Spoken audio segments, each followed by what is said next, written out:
Because of the following Ramallah news report, the program normally seen at this time will not be presented today. This is a Ramallah special news report of the Six-Day War. Here is our correspondent Ashley Nelson. On Monday, our troops staged an air assault that destroyed Egypt's air force.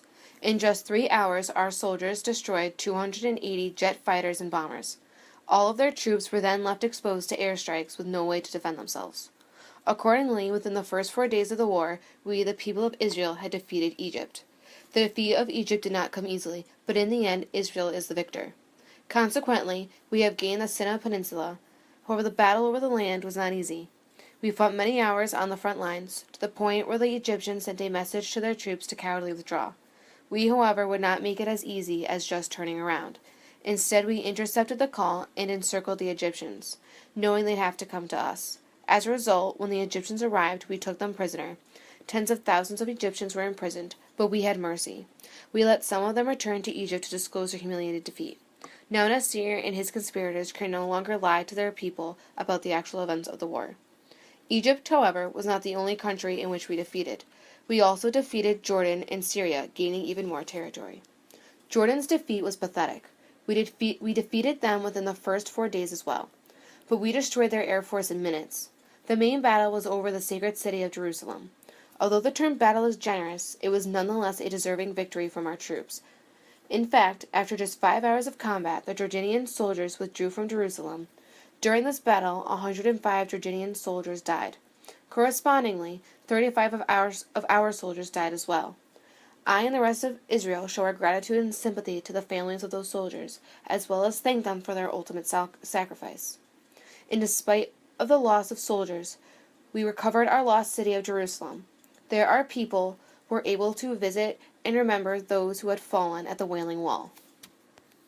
The battle with Syria was just as pitiful as the Egyptian battle. Within the first 2 hours of the encounter, we demolished their air force, again leaving the Arabs exposed. However, Tuesday and Wednesday there was little confrontation. Syria continued to shell us, but our main focus was on the defeat of Egypt and Jordan. Despite our focus not being on the Syrian army, we did counter their attacks on Thursday. Although our response seemed to anger the Soviet Union and the United States, neither of them joined the confrontation, leaving us to settle our own disputes. Consequently, we gained the Golan Heights this Friday morning. On the other hand, peace talks began and were all signed by Saturday, June 10th. The peace talks were negotiated through the United Nations Security Council with the United States, the Soviet Union, Egypt, Jordan, Syria, and of course, Israel. In the end, we agreed upon a ceasefire without the return of the newly controlled land. Now let's hear from the man who made this happen, our Defense Minister, Moshe Dayan. Good evening, Minister Dayan. How are you tonight? Very well. Thank you. Let's start with a brief history of your career. You started your combat career at a young age, 14 to be exact, where you were in the Harlem. Then in 1941, you joined the British Army, where you climbed up the ranks and fought in many battles, including our independence battle. Then you became the commander of the Jerusalem Front after you were elected the chief of staff. However, you ended your military career in 1958 to pursue your second career in politics. Is there anything you would like to say about your military career? I can talk about my military career all day, if you'd like. I mean, for years I served with my fellow soldiers, and God by our side. In saying that, there was one battle that was the most rewarding.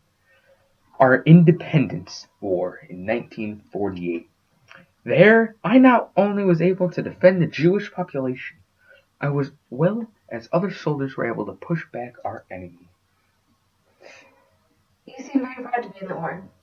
So, just over a month ago, you were a part of the nest there that, once the Arabs began to mobilize and Prime Minister Eshkol was not making progress as fast as the public would, protests erupted. What was going through your head as people protested for your appointment to the Minister of Defense? I honestly was honored. It's no secret Prime Minister Eshkol and I had our differences in Knesset. However, over the course of this encounter, we worked together as one to develop and oversee this great operation. Let's talk about the beginning of the war. Obviously, tensions were very high between us and our brother nations, and the United States made a public statement that they would not help us at this time. How did you and Prime Minister Eshkol decide what to do and when to do it? Well, first, screw America. Secondly, well, once the Egyptians began to mobilize, I knew war was inevitable. Therefore, the decision was not whether or not to go to war, but where we wanted it. We could wait and be attacked and have the front lines of the war be on our soil, or we could attack first and have the front lines be on theirs. And we decided not to leave and bring the front lines to their land. Why wasn't your decision? Why wasn't your decision made public? Well, our plan depended on being surprised. You don't scream, "Hey dear, I'm gonna shoot you," before you shoot it. You shoot it. You stalk it. You find it. If it was not unexpected, then the attack would not have been successful as it was. The deer would have ran off. Just like they would have had time to bring the front lines to us.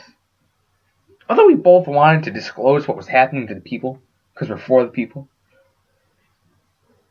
we could not compromise the mission. It was not an option. Continue with the war. What was it like to enter Jerusalem and see the Wailing Wall? Entering a Jewish-controlled Jerusalem was astonishing. Walking on the land that we just newly received, that we all fought for, blood, sweat, and tears, went into, was amazing.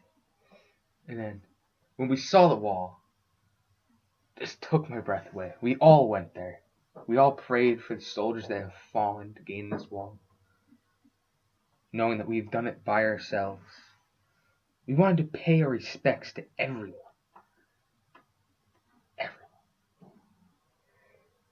Thank you, Defense Minister Diane, for your time today.